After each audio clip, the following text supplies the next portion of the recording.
വിശുദ്ധ ബൈബിൾ വായന നമുക്ക് ശ്രവിക്കാം.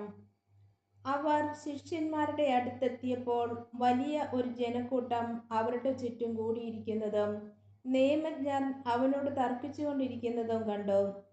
അവനെ കണ്ട ഉടനെ ജനക്കൂട്ടം മുഴുവൻ വിസ്മയഭരിതരായി ഓടിക്കൂടി അവനെ അഭിവാദനം ചെയ്തു. അവൻ അവരോട് ചോദിച്ചു, നിങ്ങൾ എന്താണ് അവരുമായി തർക്കിക്കുന്നത്? ജനക്കൂട്ടത്തിൽ ഒരാൾ മറുപടി പറഞ്ഞു, ഗുരു, ഞാൻ എൻ്റെ മകനെ അങ്ങയുടെ അടുത്ത് കൊണ്ടുവന്നിട്ടുണ്ട്. മൂകനായ ഒരാത്മാവ് അവനെ ആവേശിച്ചിരിക്കുന്നു. അത് എവിടെ വെച്ച് അവനെ പിടികൂടിയാലും അവനെ നിലം പതിപ്പിക്കുന്നു. അപ്പോൾ അവൻ പല്ല് കടിക്കുകയും നുരയും പതയും പുറപ്പെടുവിക്കുകയും മരവിച്ചു പോവുകയും ചെയ്യുന്നു. അതിനെ ബഹിഷ്കരിക്കുവാൻ അങ്ങയുടെ ശിഷ്യന്മാരോട് ഞാൻ അപേക്ഷിച്ചു, അവർക്ക് കഴിഞ്ഞില്ല.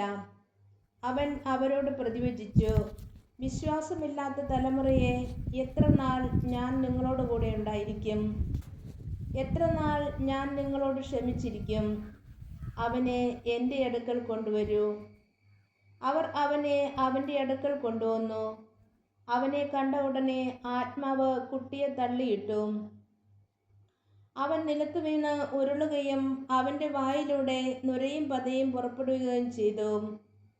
യേശു അവൻ്റെ പിതാവിനോട് ചോദിച്ചു, ഇത് തുടങ്ങിയിട്ട് എത്ര കാലമായി? അവൻ പറഞ്ഞു, ശൈശവം മുതൽ. പലപ്പോഴും അത് അവനെ നശിപ്പിക്കുവാൻ വേണ്ടി തീയിലും വെള്ളത്തിലും വീഴ്ത്തിയിട്ടുണ്ട്. എന്തെങ്കിലും ചെയ്യുവാൻ നിനക്ക് കഴിയുമെങ്കിൽ ഞങ്ങളുടെ മേൽ കരുണ തോന്നി ഞങ്ങളെ സഹായിക്കണമേ.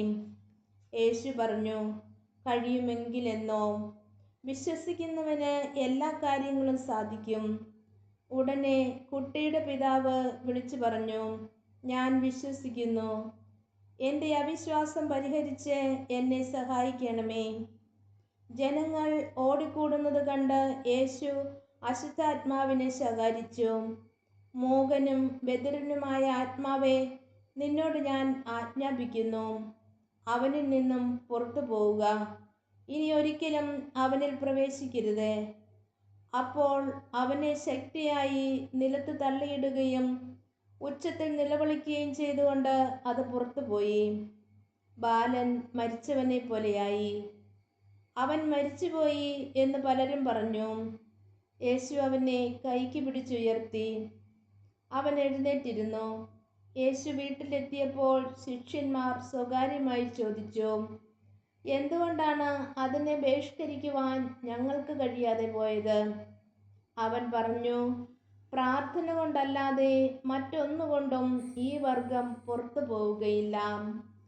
ഈശോ മിശിഹായ്ക്ക് സ്തുതിയായിരിക്കട്ടെ.